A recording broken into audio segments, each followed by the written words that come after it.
Olá a todos!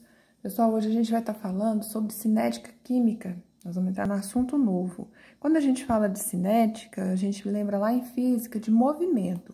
E de certa forma aqui na química também vai estar relacionado. Então a cinética química, ela estuda a rapidez com que as reações químicas acontecem, ou seja, a velocidade, da reação, bem como os fatores que influenciam. Então, a rapidez ou a velocidade de uma reação indica para nós a quantidade de reagentes e produtos com o passar do tempo. Então, olha só, a gente considera uma reação química genérica, que ela já esteja balanceada, né? A gente tem aqui os reagentes, os produtos, ok? Bom, aí os XY são consumidos, ou seja, são os reagentes serão consumidos. Z e W serão formados. É como se a gente comparasse a uma receita de bolo. Você tem lá açúcar, ovos, farinha, manteiga, esses são os reagentes. Eles vão se misturar e se transformar em outra coisa, ou seja, eles vão desaparecer, eles vão ser consumidos. Os produtos, que no caso que eu estou dando o exemplo bolo, ele ainda não existe. Então, ele ainda vai ser formado pela reação dos reagentes, tá? Então, reagente é consumido, produto é formado, certo? Então, a gente vai chamar de velocidade média o consumo de X, do consumo de X, a seguinte razão. Velocidade média de X vai ser a variação, o delta é a variação, tá?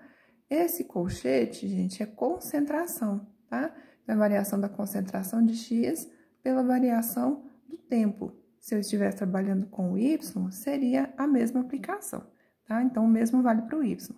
Para os produtos E e W, a gente define a mesma coisa, só que ao invés de velocidade de consumo, nós teremos velocidade de formação. Então, eu faço a mesma coisa, tá? A variação da concentração de Z ou de W, conforme pedido, sobre a variação do tempo, tá? Então, isso daí depende do que o exercício está pedindo para você. Não vai ser especificamente sobre um reagente tal ou sobre a formação no produto tal, tá? Bom, a gente vai falar rapidamente agora a teoria da colisão. A gente viu lá na termoquímica que o rearranjo dos átomos dos reagentes acontece para que se formem os produtos. No entanto, não são todos os choques entre as partículas que vão resultar em produto, ou seja, como eles não resultam, a gente fala que eles não são eficazes.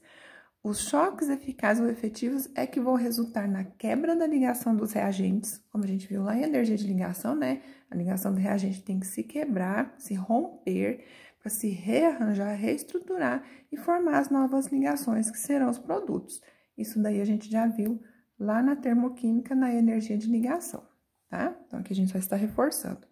Então, quando ocorre o choque, entre essas moléculas em uma posição favorável, a gente tem a formação de uma estrutura intermediária entre os reagentes e produtos. Essa estrutura é chamada de complexo ativado.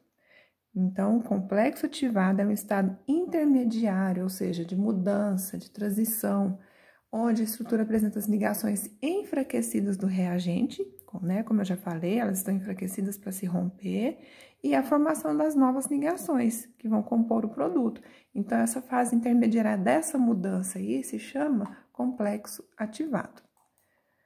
Energia de ativação. Essa energia é a energia mínima que deve ser fornecida para que a reação aconteça.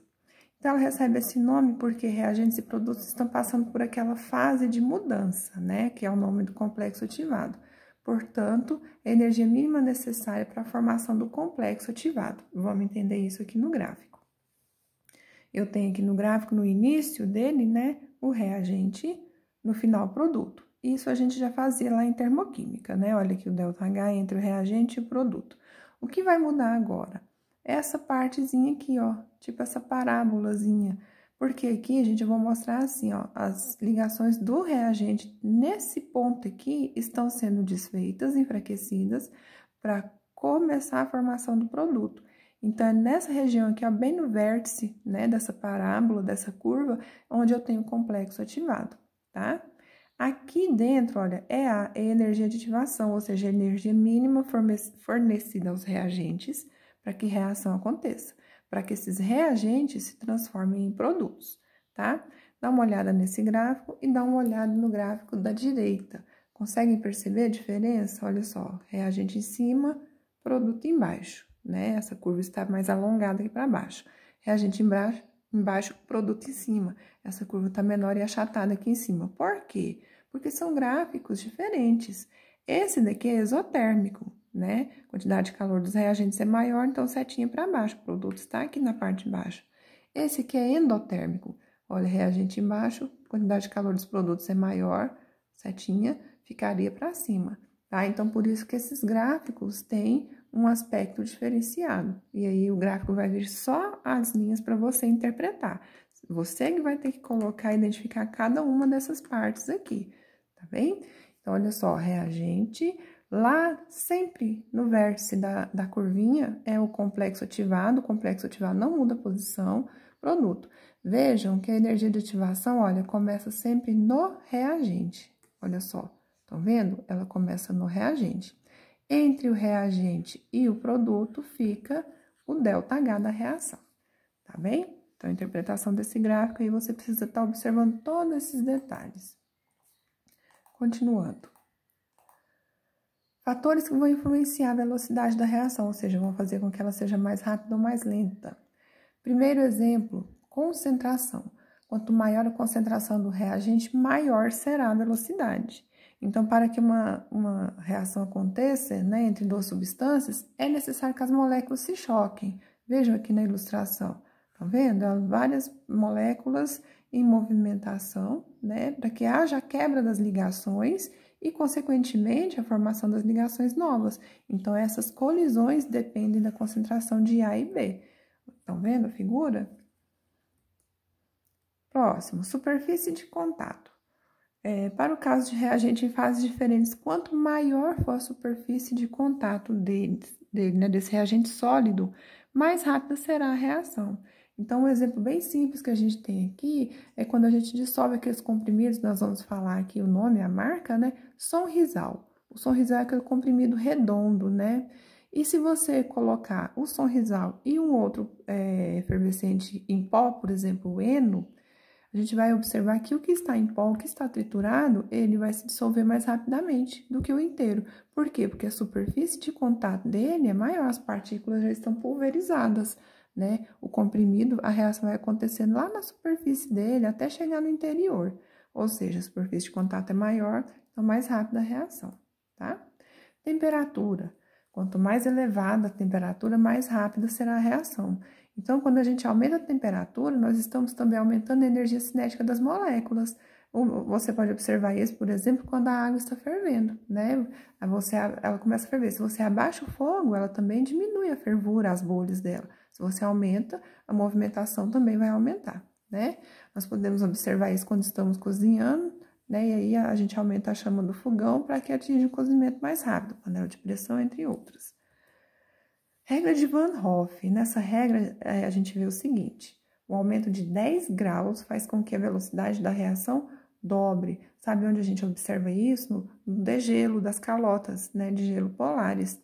Então, o aumento da temperatura faz com que o degelo também aumente lá naquela região. Pressão. No caso de reações que envolvam reagentes gasosos, quanto maior for a pressão, mais rápida será a reação. Catalisadores. Catalisadores aqui para vocês talvez seja novidade. O que são catalisadores? São substâncias que aceleram a reação, só que eles não se alteram, né? Durante a reação, eles não são consumidos, eles não fazem parte. Eles permitem que a reação tome um caminho alternativo, que seja de menor energia, e faz com que ela se processe mais rapidamente. Então, gente, é importante vocês lembrarem disso. Catalisador acelera a reação, mas não aumenta o rendimento dela, só faz com que ela seja mais rápida. Ele vai produzir a mesma quantidade de produto, só que num tempo menor. Então, olha o nosso gráfico, né? Reagente, produto. Aqui eu tenho duas curvas. Essa maior aqui de preto é a reação sem catalisador. A menorzinha de azul é a reação com catalisador. Então, é o que fala aqui, ó, um caminho alternativo, ou seja, ela se processa mais rapidamente. Olha como é com a reação sem catalisador, é mais lenta, mais demorada, percorre um caminho maior. Essa daqui, olha, energia de ativação para que ela aconteça é pequenininha, rapidinha. Energia de ativação da outra, né, sem catalisador, vai ser maior, tá? Então, gráfico com energia com uma reação com catalisador sempre vai ser menor. Vejam que isso daqui não altera em nada o ΔH. ΔH continua a diferença do reagente com o produto, o catalisador não vai estar afetando aqui. Você tem valores definidos, né, que geralmente vem nessa região do gráfico. Não altera em nada no ΔH, tá bem? Lei da cinética de uma reação. Então, é a lei da velocidade. Isso é uma equação que permite calcular a velocidade de uma reação a partir da concentração dos reagentes, tá? A gente não vai trabalhar com concentração de produto aqui. Por quê? Porque são os reagentes que determinam a velocidade com que a reação acontece, né? Os reagentes ainda vão ser transformados. Então, olha lá. Então, a gente tem uma reação genérica, né? Qualquer, aquela que nós vimos no início. A velocidade vai ser igual a constante vezes a concentração, não se esqueça, o colchetezinho é a concentração de x vezes y. Esse númerozinho aqui de expoente, gente, é o número que vem na frente da substância, tá? O seu coeficiente. Onde K é uma constante de velocidade, depende da temperatura, ela não é definida, nós calculamos ela. X e Y entre colchete, concentração dos reagentes em mol por litro, são eles que determinam a velocidade, pois são esses que serão transformados, né? MN são os expoentes, eles vêm na frente da substância e eles determinam a ordem da reação. Daqui a pouquinho a gente vai ver isso. M é a ordem de X e N é a ordem de Y, tá? A soma dos dois a gente tem a ordem da reação. Vamos ver numa equação assim, né, montada, para a gente poder entender como se faz a lei da velocidade. Então, eu tenho aqui o metano reagindo com oxigênio, produzindo gás carbônico e água. Para eu fazer a lei da velocidade dessa equação, a gente vai ter o seguinte: V igual a K, que é o começo para todas elas têm esse iniciozinho aqui. Olha, concentração de CH4 vezes a concentração de O2, ok? O número 1 e o número 2 que estão aqui como expoentes são esses números que vêm na frente, tá certo? Então, a ordem da reação aqui vai ser 1 mais 2 igual a 3, ou seja, eu estou só somando esses expoentes aqui, tá? Então, vamos para a próxima parte, quase finalizando. Mecanismo de reação. Quando a reação acontece em apenas uma etapa, ela é chamada de reação elementar. Olha, reação elementar é aquela que acontece em apenas uma etapa. Mas a gente viu lá na lei de Hess que nem sempre isso acontece, às vezes ela pode ter mais de uma etapa. Então, ela é chamada de não elementar, quando acontece em 2 ou mais etapas. Então, a gente continua utilizando aquela lei da velocidade, né, do mesmo jeito, como a gente viu anteriormente, tá? Então, olha só, a gente tem aqui um mecanismo, exemplo aqui, 2 equações e a equação global. Veja que na equação global eu já cancelei o NO3 com o NO3, cancelei o NO2 com o NO2, e daí eu só anotei o que se repetiu, tá? Peço para que faça a lei da velocidade dessa equação aí, desse processo. Então, gente, vocês vão estar sempre usando a etapa lenta. É a etapa lenta, né? O tempo dela que vai determinar a velocidade da reação, certo? Então, você não usa a global, você não usa a etapa rápida. Podem ter 3, 4, 5 etapas aqui. Vai vir uma lenta e é ela que você vai estar utilizando para fazer a lei da velocidade. Então, olha só, a gente tem ali, ó, V global igual a V etapa lenta. Sempre será a etapa lenta. Então, eu vou colocar assim, V igual a K, que eu disse que era o início para todos, né? Concentração de NO2 vezes a concentração de NO2. Eu pego somente os reagentes, a parte do produto para nós não importa ainda, né? Que eles ainda vão ser formados. Então, aqui você pode escrever K, né? V igual a K, NO2 ao quadrado, são iguais. Então, você pode colocar assim, NO2 ao quadrado, tá? Então, isso nos mostra que em qualquer etapa, né, em qualquer reação, sempre vai ser a lenta que vai estar determinando a velocidade da reação, sempre em relação, gente, à concentração dos reagentes, tá? Então, a gente pega ali os expoentes para determinar a ordem da reação.